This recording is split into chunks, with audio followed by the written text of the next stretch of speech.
ಎಲ್ಲಾ ಇಂಡೈಸಸ್ ನಲ್ಲೂ ನೆಗೆಟಿವಿಟಿ ನಮಗೆ ನೋಡ್ಲಿಕ್ಕೆ ಸಿಕ್ತು. ಕೇವಲ ನೆಟ್ ಇಂಪ್ಯಾಕ್ಟ್ ನಲ್ಲಿ ನೋಡೋದಲ್ಲ, ಡಿಫರೆನ್ಸ್ ಗಳ ಮೇಲೆ ನಾವು ಗಮನ ಹರಿಸಬೇಕು ಅಂತ.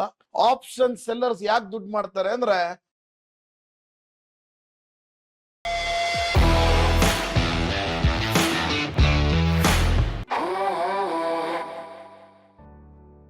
ಹಾಯ್ ಫ್ರೆಂಡ್ಸ್, ನಮಸ್ಕಾರ. ವಾರದ ವಿಶೇಷ ಕಾರ್ಯಕ್ರಮ ವಾರದ ವರದಿಗೆ ನಿಮ್ಮೆಲ್ಲರಿಗೂ ಸ್ವಾಗತ.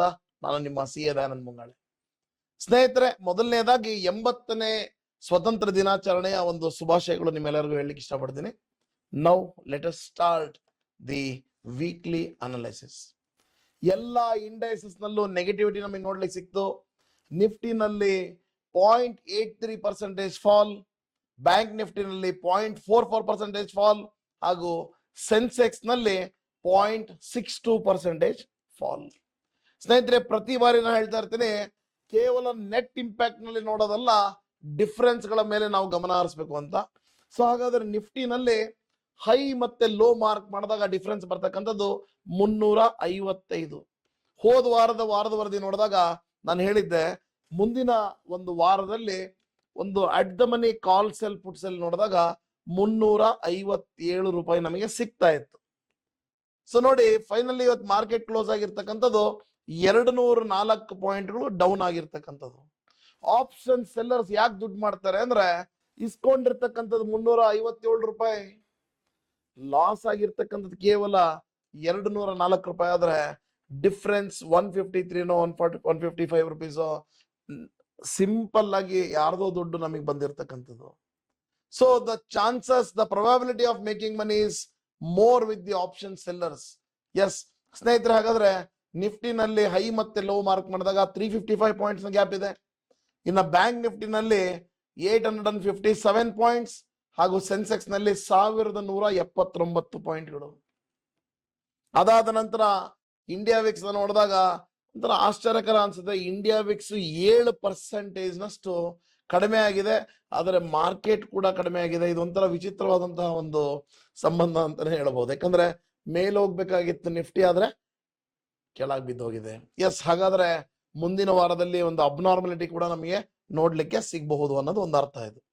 ಇನ್ನ ಸೆಕ್ಟರ್ ಯಾವುದು ಚೆನ್ನಾಗಿ ಪರ್ಫಾರ್ಮ್ ಮಾಡಿದೆ ಅಂದ್ರೆ, Nifty media is performed 2.26%, consumer durables 1.3%, Nifty realty 1.09% ಹಾಗೂ Nifty India defence is up by 0.82%.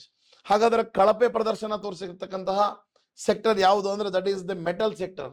ಎಲ್ಲೋ ಒಂದ್ ಕಡೆಗೆ ತುಂಬಾ ಮೇಲ್ ಹೋಗಿರ್ತಕ್ಕಂಥ ಮೆಟಲ್ ಸ್ವಲ್ಪ ಕೆಳಗೆ ಬೀಳ್ಲಿಕ್ಕೆ ಸ್ಟಾರ್ಟ್ ಆಗಿದೆ.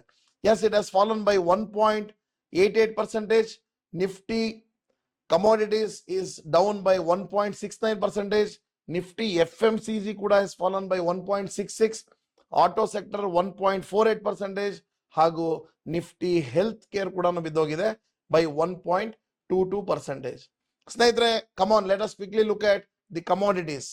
ಸೊ ಬ್ರೆಂಟ್ ಕ್ರೂಡ್ ಆಯಿಲ್ ನ ಪ್ರೈಸ್ 7.63% ಅಪ್ ಆಗಿದೆ. ಎಲ್ಲೋ ಒಂದ್ ಕಡೆಗೆ ಕ್ರೂಡ್ ಆಯಿಲ್ ಪ್ರೈಸ್ ಜಾಸ್ತಿ ಆಯ್ತು ಅಂದ್ರೆ ಮಾರ್ಕೆಟ್ ಯಾವಾಗಲೂ ಬಿದ್ದಿರುತ್ತೆ. ಅದೇ ರೀತಿ ಇವತ್ತು ಆಗಿರ್ತಕ್ಕಂಥದ್ದು. Brent crude oil has closed with $88.59 per barrel. ಅದೇ ರೀತಿ ಬಂಗಾರದ ಬೆಲೆಯಲ್ಲಿ ಈ ವಾರನೂ ಕೂಡ it is seen a upside by 1.71%. ಹಾಗೂ ಸಿಲ್ವರ್ ನಲ್ಲಿ ಕೂಡ price has gone up by 0.57%. ಸ್ನೇಹಿತರೆ, ಇದಾಗಿತ್ತು ಸೆಕ್ಟರ್ ಹಾಗೂ ಕಮೋಡಿಟೀಸ್ ಗಳ ವಿವರಣೆ.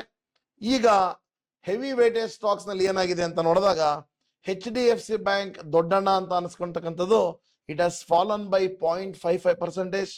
ICICI bank has fallen by 0.28%. Reliance is fallen by 1.86% in just 5 trading sessions. So ಇನ್ನ Bharti Airtel has gone up by 1.64 ಹಾಗೂ L&T ಇಸ್ ಅಪ್ ಬೈ ಅಲ್ಲೇ 0.02%. ಸೊ ಹಾಗಾದ್ರೆ ಅತಿ ಜಾಸ್ತಿ ಬಿದ್ದಿರ್ತಕ್ಕಂಥದ್ದು ಈ ವಾರದಲ್ಲಿ ರಿಲಯನ್ಸ್ ಇಂಡಸ್ಟ್ರೀಸ್ 1.86%. ಸ್ನೇಹಿತರೆ, ವಿಡಿಯೋ ನೋಡ್ತಾ ಇರ್ರಿ, ನಿಮ್ಗೊಂದು ಯಾವ ಸೆಕ್ಟರ್ ನಲ್ಲಿ ಅತಿ ಹೆಚ್ಚು ಅಪರ್ಚುನಿಟಿ ಇದೆ. Again this video is purely for educational purpose, ಆದ್ರೆ ಗಮನ ಎಲ್ಲಿ ವಹಿಸಬಹುದು ಅನ್ನೋದ್ರ ಬಗ್ಗೆ ಮಾತಾಡ್ತೀನಿ ಈ ಸರಿ. ಸೊ ಹಾಗಾದ್ರೆ ನಮ್ಮ ಒಂದು analysis is very clear. Heavy weightage ನಲ್ಲಿ 3 ಸ್ಟಾಕ್ಸ್ ಗಳು ಡೌನ್ ಸೈಡ್ ಇದ್ರೆ ಕೇವಲ ಎರಡು ಕಂಪನಿಗಳು ಭಾರತಿ ಏರ್ಟೆಲ್ ಹಾಗೂ L&T ಇಸ್ ಪಾಸಿಟಿವ್. ಓಕೆ, ಇನ್ನ let us quickly look at the Max pain. ಸ್ನೇಹಿತರೆ, ಮ್ಯಾಕ್ಸ್ ಪೇನ್ ಪ್ರತಿ ಸರಿ ಹೇಳ್ತಾ ಇರ್ತೀನಿ, ಮೊದಲನೇ ಬಾರಿ ನೋಡ್ತಿರೋರ್ಗು ಹೆಲ್ಪ್ಫುಲ್ ಆಗ್ಲಿ ಅಂತ. ಮ್ಯಾಕ್ಸ್ ಪೇನ್ ಏನ್ ಹೇಳುತ್ತೆ ಅಂದ್ರೆ, ಫೈನಲಿ ಈ ವಾರ ಅಂದ್ರೆ ಬರುವಂತಹ ಮಂಗಳವಾರ ಎಲ್ಲಿ ಕ್ಲೋಸ್ ಆಗ್ಬೋದು ಮಾರ್ಕೆಟ್ ಅಂತ. So Nifty is telling that 24,400ಗೆ, ಅಂದ್ರೆ ಈಗ ಮಾರ್ಕೆಟ್ ನಡೀತಾ ಇರತಕ್ಕಂಥದ್ದು 24,366, ಅರ್ಥ ಇನ್ನು 34 ಪಾಯಿಂಟ್ ಮೇಲೆ ಹೋಗ್ಬೋದು ಅಂತ ಹೇಳ್ತಾ ಇದೆ. ಸೊ ಹಾಗಾದ್ರೆ ಸೆನ್ಸೆಕ್ಸ್ ನೋಡಿದಾಗ 78,000 ಕ್ಲೋಸ್ ಆಗ್ಬೋದು ಅಂತ ಹೇಳುತ್ತೆ. ಅಂದ್ರೆ ಈಗ ಮಾರ್ಕೆಟ್ ನಡೀತಾ ಇರೋದು 78,009, ಇನ್ನು 9 ಪಾಯಿಂಟ್ ಬೀಳ್ಬೋದು ಅಂತ ಅರ್ಥ. ಸೆನ್ಸೆಕ್ಸ್ ಅಲ್ಲೇ ಇರ್ಬೋದು ಅಂತ ಅರ್ಥ.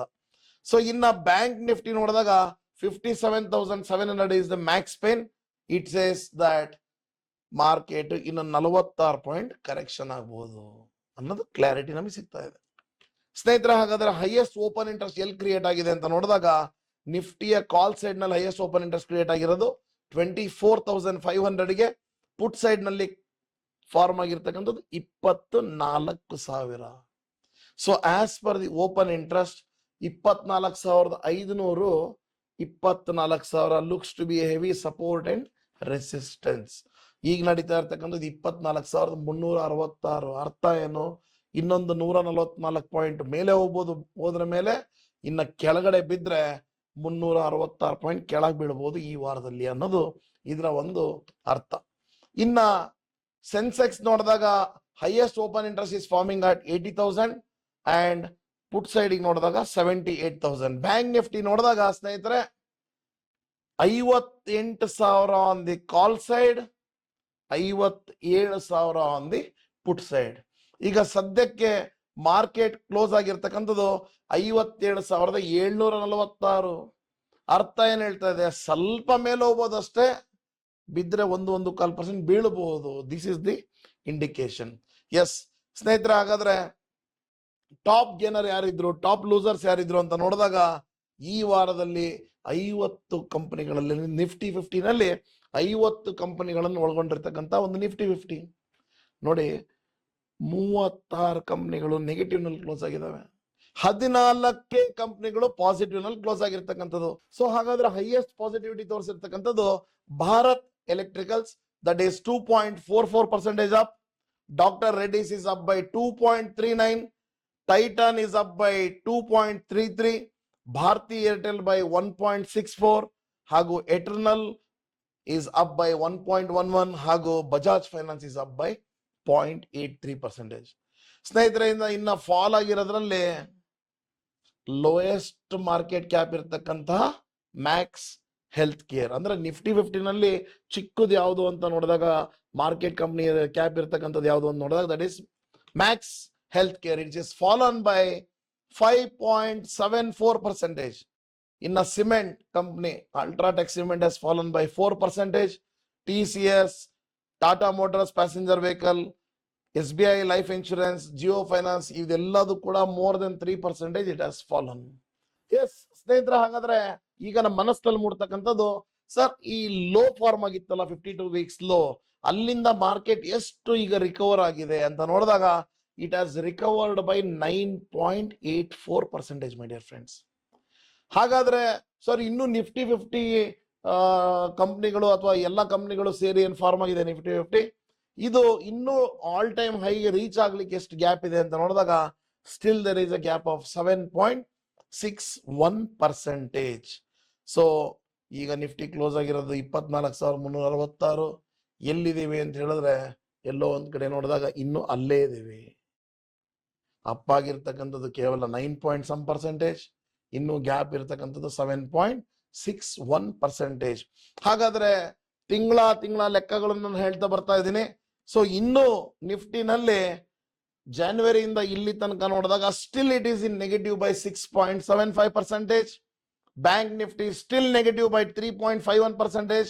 ಹಾಗೂ ಅತಿ ಹೆಚ್ಚಿನ ಒಂದು ಸ್ಕೋಪ್ ಇರ್ತಕ್ಕಂಥದ್ದು ಸೆನ್ಸೆಕ್ಸ್ ನಲ್ಲಿ 8.46% ಇನ್ನು ನೆಗೆಟಿವಿಟಿನಲ್ಲೇ ಇರ್ತಕ್ಕಂಥದ್ದು. ಸ್ನೇಹಿತರೆ, come on let us look at the PCR values. ಎಲ್ಲಾ PCR ನಲ್ಲಿ ಇನ್ಕ್ರೀಸ್ ಆಗಿದೆ. PCR ಅಂದ್ರೆ ಪುಟ್ ಕಾಲ್ ರೇಷಿಯೋ. ಈ ಪುಟ್ ಕಾಲ್ ರೇಷಿಯೋ ಏನ್ ಹೇಳುತ್ತೆ ಅಂದ್ರೆ, ಒಂದಕ್ಕಿಂತ ಜಾಸ್ತಿ ಇತ್ತು ಅಂದ್ರೆ ಬುಲ್ಲಿಶ್, ಎಕ್ಸಾಕ್ಟ್ ಒಂದ್ ಹತ್ತತ್ರ ಇದ್ರೆ ನ್ಯೂಟ್ರಲ್, ಒಂದಕ್ಕಿಂತ ಕಡಿಮೆ ಇದ್ರೆ ಬೇರಿಶ್ನೆಸ್ ಅದು ಹೇಳುತ್ತೆ. ಸೊ ಹಾಗಾದ್ರೆ current PCR of Nifty is 0.88. ಹೋದ ವಾರ ಇಟ್ ವಾಸ್ 0.78, ಸ್ವಲ್ಪ ಇಂಪ್ರೂವ್ ಆಗಿದೆ.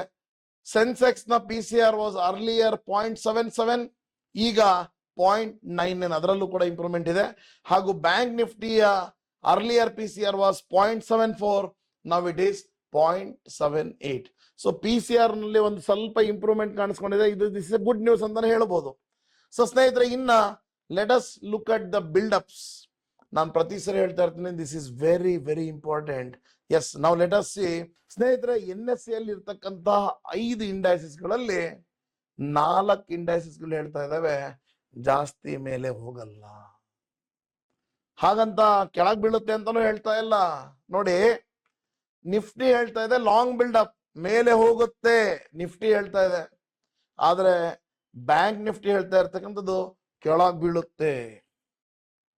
ನೆಕ್ಸ್ಟ್ ಫಿನ್ ನಿಫ್ಟಿ ಹೇಳುತ್ತೆ ಕೆಳಗ್ ಬೀಳುತ್ತೆ, ಅಂದ್ರೆ ಶಾರ್ಟ್ ಬಿಲ್ಡಪ್. ಮಿಡ್ ಕ್ಯಾಪ್ ನಿಫ್ಟಿನೂ ಹೇಳ್ತಾ ಇರ್ತಕ್ಕಂಥದ್ದು ಶಾರ್ಟ್ ಬಿಲ್ಡಪ್. ಅದೇ ರೀತಿ ನಿಫ್ಟಿ ನೆಕ್ಸ್ಟ್ 50 ಹೇಳ್ತಾ ಇರ್ತಕ್ಕಂಥದ್ದು ಶಾರ್ಟ್ ಕವರಿಂಗ್, ಅಂದ್ರೆ ಮೇಲೆ ಹೋಗ್ತಾ ಇದೆ, ತುಂಬಾ ಮೇಲೆ ಹೋಗಲ್ಲ. Except Nifty, all the other 4 indices of NSE is saying that the market can be neutral to slightly bearish ಅಂತ ಹೇಳ್ತಾ ಇದೆ. ಸೊ ಇದ್ರ ತಕ್ಕಂತಹ ಒಂದು ಸ್ಟ್ರಾಟಜಿಗಳನ್ನ ಫಿಕ್ಸ್ ಮಾಡ್ಕೊಳ್ಳಿಕ್ಕೆ ಅನುಕೂಲ ಆಗಲಿ ಅನ್ನೋದಕ್ಕೋಸ್ಕರ ಈ ಒಂದು ಎಲ್ಲ ವಿಚಾರಗಳನ್ನು ನಾನು ನಿಮ್ಮ ಮುಂದೆ ಹೇಳ್ತಕ್ಕಂಥದ್ದು. ಸ್ನೇಹಿತರೆ, ನಾವು let us look at the technical aspects. RSI ನೋಡಿದಾಗ ವೀಕ್ಲಿ RSI ಒಂಥರ ಮಧ್ಯದ ಸ್ಥಿತಿಯಲ್ಲಿದೆ. 51.6 is the RSI of Nifty. ಇನ್ನು ಕ್ಯಾಂಡಲ್ ಸ್ಟಿಕ್ಸ್ ನೋಡಿದಾಗ ಒಂದು ರೆಡ್ ಕ್ಯಾಂಡಲ್ ಫಾರ್ಮ್ ಆಗಿ ಕ್ಲೋಸ್ ಆಗಿರ್ತಕ್ಕಂಥದ್ದು. Bollinger band is between the mid band ಹಾಗೂ ದಿ ಅಪ್ಪರ್ ಬ್ಯಾಂಡ್. ಸೊ ಇನ್ನ ಪಿವೋಟ್ ಪಾಯಿಂಟ್ಸ್ ಗಳ ಲೆಕ್ಕಾಚಾರ ನೋಡಿದಾಗ it is between the pivot point and the S4 still. Yes ಸ್ನೇಹಿತರೆ, ಇದಾಗಿತ್ತು ಒಂದು analysis of the Nifty on the technical format. So ಇನ್ನ ಹೊಸದಾಗಿ ಲಾಸ್ಟ್ ಟೈಮ್ ಕೂಡ ನಾನು ಹೇಳಿದ್ದೆ, ಕಾಮೆಂಟ್ ಸೆಕ್ಷನ್ ನಲ್ಲಿ ನಿಮಗೆ ಏನ್ ಬೇಕು ಅಂತ ಹೇಳಿ ಅದನ್ನ ತರ್ತಕ್ಕಂತಹ ಒಂದು ಪ್ರಯತ್ನ ನಾನು ಮಾಡ್ತೀನಿ ಅಂತ ಬಹಳಷ್ಟು ಜನ ಬರೆದಿದ್ರು ನನಗೆ, ಹಾಗೂ ಆಫೀಸ್ ನಂಬರ್ಗೂ ಕೂಡ ವಾಟ್ಸ್ಆಪ್ ಮಾಡಿದ್ದಾರೆ. ಸರಿ, IPO ಬಗ್ಗೆ ಸ್ವಲ್ಪ ಹೇಳಿ, ಈ ವಾರ ಯಾವ IPOಗಳು ಬರ್ತಾ ಇದಾವೆ ಅಂತ. ನೋಡಿ, ಈ ವಾರದಲ್ಲಿ ಮೆಜಾರಿಟಿಯಲ್ಲಿ 5 ಹೊಸ IPOಗಳು ಬರ್ತಾ ಇರ್ತಕ್ಕಂಥದ್ದು. ಇದ್ಯಾಕೋ ಬಂಗಾರದ ಅಂಗಡಿಯವರು ಬಹಳ ಬರ್ತಾ ಇದಾರೆ ಅಂತ ಅನ್ಸುತ್ತೆ, ಯಾಕಂದ್ರೆ Lalitha jewellers is coming for IPO, my dear friends. ಅದೇ ರೀತಿ ಸಂಕೇಶ್ ಜ್ಯುವೆಲರ್ಸ್ ಅನ್ನೋರು ಕೂಡ IPO ಬರ್ತಾ ಇದ್ದಾರೆ ಈ ವಾರದಲ್ಲಿ. So it's all IPO date is between 17th to 19th ಅಥವಾ 17th to 24th ತನಕ ಇರ್ತಕ್ಕಂಥದ್ದು. ಲಿಸ್ಟಿಂಗ್ ಡೇಟ್ ಎಲ್ಲದೂ ಕೂಡ 24, 25, 26. ಹಾಗಾದ್ರೆ let me tell the names of the companies. Horizon industrial parks ಅಂತ 1, Lalitha jewellers 2, ಸಂಕೇಶ್ jewellers 3, sunshine pictures 4 ಹಾಗೂ ಗಾಜಾ ಆಲ್ಟರ್ನೇಟಿವ್ ಅಸೆಟ್ ಮ್ಯಾನೇಜ್ಮೆಂಟ್ ಅನ್ನೋ ಒಂದು ಕಂಪನಿ. ಈ 5 IPOಗಳು ಈ ವಾರದಲ್ಲಿ ಬರ್ತಾ ಇರ್ತಕ್ಕಂಥದ್ದು. ಸ್ನೇಹಿತರೆ, now I am going to talk about the sector. ಸುಮ್ಮನಿರಿ ಸ್ಟ್ರಾಟಜಿ ನಮ್ಮ ಇನ್ಸ್ಟಿಟ್ಯೂಟ್ ನಲ್ಲಿ ನಾವೇನು ಹೇಳ್ಕೊಡ್ತಾ ಇದ್ದೀವಿ. ಪ್ರತಿ ಶನಿವಾರ ಹಾಗೂ ಭಾನುವಾರ ಕೇವಲ ಬೆಂಗಳೂರಿನಲ್ಲಿ ಮಾತ್ರ ನಮ್ಮ ಇನ್ಸ್ಟಿಟ್ಯೂಟ್ ಇರ್ತಕ್ಕಂಥದ್ದು. ಸೊ ಅಲ್ಲಿ ನಾವೇನ್ ಕ್ಲಾಸ್ ನಡೆಸ್ತಾ ಇದ್ದೀವಿ, ಅಲ್ಲಿ ಸುಮ್ಮನಿರಿ ಸ್ಟ್ರಾಟಜಿ ಹೇಳ್ಕೊಡ್ತೀವಿ. ಏನಿದು ಸುಮ್ಮನಿರಿ ಸ್ಟ್ರಾಟಜಿ? ಶೇರ್ಸ್ ಗಳಲ್ಲಿ ಇನ್ವೆಸ್ಟ್ ಮಾಡೋದೇ ಬೇಡ, ಕೇವಲ ನಾವು ETF ಗಳಲ್ಲಿ, ಬೀಸ್ ಗಳಲ್ಲಿ ಹೂಡಿಕೆ ಮಾಡ್ತಕ್ಕಂಥ ಒಂದು ವಿಚಾರ. ಸೊ ಅದು ನಮ್ಮ ಟೇಕ್ ಇಟ್ ಈಸಿ ಅಪ್ಲಿಕೇಶನ್ ನಲ್ಲಿ ಪ್ರತಿಯೊಂದು ಕೂಡ ಚಾಣಕ್ಯ ಅನಾಲಿಸಿಸ್ ಇರ್ಬೋದು, ಟ್ರೇಡ್ ಅನಾಲಿಸಿಸ್ ಇರ್ಬೋದು, ಸುಮ್ಮನಿರಿ ಸ್ಟ್ರಾಟಜಿ ಇರ್ಬೋದು, ಇಕ್ವಿಟಿ ಸುನಾಮಿ ಇರ್ಬೋದು, ಹಾಗೂ ಸಾಕಷ್ಟು ಇನ್ಫಾರ್ಮೇಶನ್ ಗಳನ್ನ ಟೇಕ್ ಇಟ್ ಈಸಿ ನಲ್ಲಿ ನಾವು ಕೊಟ್ಟಿದ್ದೀವಿ. ಅದೇ ರೀತಿ ಈಗ ಸದ್ಯಕ್ಕೆ ನಿಮಗೆ ಒಂದು ಇಂಡಿಪೆಂಡೆನ್ಸ್ ಡೇ ಆಫರ್ ಕೂಡ ಇದೆ ಸ್ನೇಹಿತರೆ. ಯಾರಿಗೆ ಕ್ಲಾಸಿಗೆ ಬರ್ಲಿಕ್ಕೆ ಆಗಲ್ಲ, ಮನೆಯಿಂದಾನೇ ಕಲಿಬೇಕು, ಎಲ್ಲರಿಗೂ ಒಂದು ಸ್ಪೆಷಲ್ ಡಿಸ್ಕೌಂಟ್ ಕೂಡ ಕೊಟ್ಟಿದ್ದೀವಿ. CA Dayanand Mongale application download ಮಾಡಿ ಮನೆಯಲ್ಲೇ ಕುತ್ಕೊಂಡು 0 ಇಂದ complete till hedging you can learn sitting at the home it self.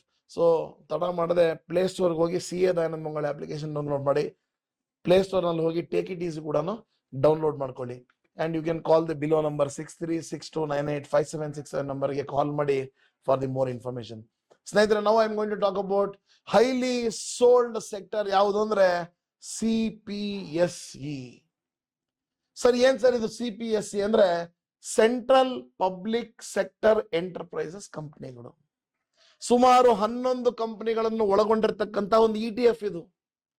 ಯಾವ್ಯಾವ ಕಂಪನಿಗಳು ಬರ್ತವೆ ಅಂತ ನಿಮ್ಮ ಮನಸ್ಸಿನಲ್ಲಿ ಬಂದಾಗ ಜಸ್ಟ್ ಒಂದ್ 2-3 ಹೆಸರುಗಳನ್ನು ಹೇಳಲಿಕ್ಕೆ ಇಷ್ಟಪಡ್ತೀನಿ. ONGC ಇರ್ಬೋದು, ಆಯಿಲ್ ಇರ್ಬೋದು, NTPC ಇರ್ಬೋದು, ಪವರ್ ಗ್ರಿಡ್ ಇರ್ಬೋದು, ಕೊಚ್ಚಿನ್ ಶಿಪ್ ಯಾರ್ಡ್ ಇರ್ಬೋದು. ಈ ರೀತಿಯ 11 ಕಂಪನಿಗಳನ್ನು ಒಳಗೊಂಡಿರ್ತಕ್ಕಂತ ಸೆಂಟ್ರಲ್ ಗವರ್ಮೆಂಟ್ ನ ಕಂಪನಿಗಳು. PSE is of central government. Yes. So ಹಾಗಾದ್ರೆ ಇದರ ಒಂದು RSI ಇಸ್ ಕರೆಂಟ್ಲಿ 39.28. ಸ್ನೇಹಿತರೆ, it's very, I am not giving any suggestions. ಒಂದು ಲೆಕ್ಕಾಚಾರಗಳ ಪ್ರಕಾರ ಈ RSI ಆಫ್ ದಿ ಇಂಡೈಸಸ್ ಏನಾದ್ರು 40ಕ್ಕಿಂತ ಕೆಳಗೆ ಬಂದ್ರೆ ಮೇಲೆ ಹೋಗುತ್ತೆ. ಸೊ ಹಾಗಾದ್ರೆ ಇನ್ನೂ ಯಾವ್ಯಾವ ಸೆಕ್ಟರ್ಗಳು ಇದಾವೆ ಅಂತ ಟೇಕ್ ಇಟ್ ಈಸಿ ಅಪ್ಲಿಕೇಶನ್ ಅಲ್ಲಿ ಕೂಡ ಹೋಗಿ ಸುಮ್ಮನೀರಿ ಟ್ಯಾಬ್ ನ ಕ್ಲಿಕ್ ಮಾಡಿದ್ರೆ ನಿಮಗೆ ಡೀಟೇಲ್ಸ್ಗಳು ನಿಮಗೆ ಸಿಗುತ್ತೆ. ಸ್ನೇಹಿತರೆ, ಹಾಗಾದ್ರೆ you can look at so many stocks. ಈಗ ಫಾರ್ ಎಕ್ಸಾಂಪಲ್ F&O ನಲ್ಲಿ ನೋಡಿದಾಗ ಸ್ಟಾಕ್ ಸಜೆಷನ್ಸ್ ಅಂತೂ ಅಲ್ಲ, ನಾವು ನೋಡಿರೋ ಹಾಗೆ RSI ಬಿಲೋ 30 ಬಂದಿರತಕ್ಕಂಥ ಸ್ಟಾಕ್ಸ್ ಗಳು ಯಾವ್ದಾವ್ದು ಅಂತ ನೋಡಿದಾಗ F&O ಸೆಗ್ಮೆಂಟ್ ನಲ್ಲಿ ಪತಂಜಲಿ ಕೂಡ ಕಾಣಿಸ್ತಾ ಇದೆ, ಹಾಗೂ ಐನಾಕ್ಸ್ ವಿಂಡ್ ಕೂಡ ನಮಗೆ ಕಾಣಿಸ್ತಾ ಇದೆ. ಎಸ್ ಸ್ನೇಹಿತರೆ, ಈ ಎಲ್ಲ ಇನ್ಫಾರ್ಮೇಶನ್ಸ್ ಗಳು ಒಟ್ಟಿಗೆ ತಗೊಂಡ್ಬಂದಿರತಕ್ಕಂತ ಒಂದು ಏಕೈಕ ಕಾರ್ಯಕ್ರಮ ಅಂದ್ರೆ ದಟ್ ಈಸ್ ವಾರದ ವರದಿ. ನಿಮ್ಮೆಲ್ಲರ ಒಂದು ಪ್ರೀತಿಯ ಸಹಕಾರ ಇದೇ ರೀತಿ ಇರಲಿ. ನಿಮಗೆ ನಿಜವಾಗ್ಲೂ ಇಷ್ಟ ಆಗ್ತಾ ಇದೆ ಇದು ಅಂದ್ರೆ ಪ್ಲೀಸ್ ಕ್ಲಿಕ್ ಒಂದು ಲೈಕ್ ಬಟನ್ ಮತ್ತು ಏನಾದ್ರು ಒಂದು ಕಾಮೆಂಟ್ ಮಾಡಿ ನಿಮಗೆ ನೆಕ್ಸ್ಟ್ ವೀಕ್ ಯಾವ ಇನ್ಫಾರ್ಮೇಶನ್ಸ್ ಗಳು ಬೇಕು. ಯಾಕಂದ್ರೆ ಇನ್ಮೇಲಿಂದ ನಾವು IPOಗಳ ಬಗ್ಗೆನೂ ಮಾತಾಡೋಣ, ಹಾಗೂ ನಾವು ಯಾವ ಒಂದು ETF ಸೂಟಬಲ್ ಪ್ಲೇಸ್ ನಲ್ಲಿದೆ ಅಥವಾ ಯಾವ್ದನ್ನ ಅವಾಯ್ಡ್ ಮಾಡಬಹುದು ಅನ್ನೋ ಹೇಳುವಂತಹ ಪ್ರಯತ್ನವನ್ನ ಫಾರ್ ಎಜುಕೇಶನಲ್ ಪರ್ಪಸ್ ನಾನು ಮಾಡ್ತಾ ಇದ್ದೀನಿ. ಸೊ ಈ ಒಂದು ಕಾರ್ಯಕ್ರಮ ನಿಮ್ಗೆ ಹೆಲ್ಪ್ಫುಲ್ ಆಗಿದೆ ಅಂತ ಭಾವಿಸ್ತಿದ್ದೀನಿ. ಸೊ ಇದಾಗಿತ್ತು ಈ ವಾರದ ಒಂದು ವರದಿ. Thank you so much. ಹಾಗಾದ್ರೆ ಭೇಟಿಯಾಗೋಣ ಇದೇ ಕಾರ್ಯಕ್ರಮದಲ್ಲಿ ಮುಂದಿನ ವಾರ. ನಮಸ್ಕಾರ.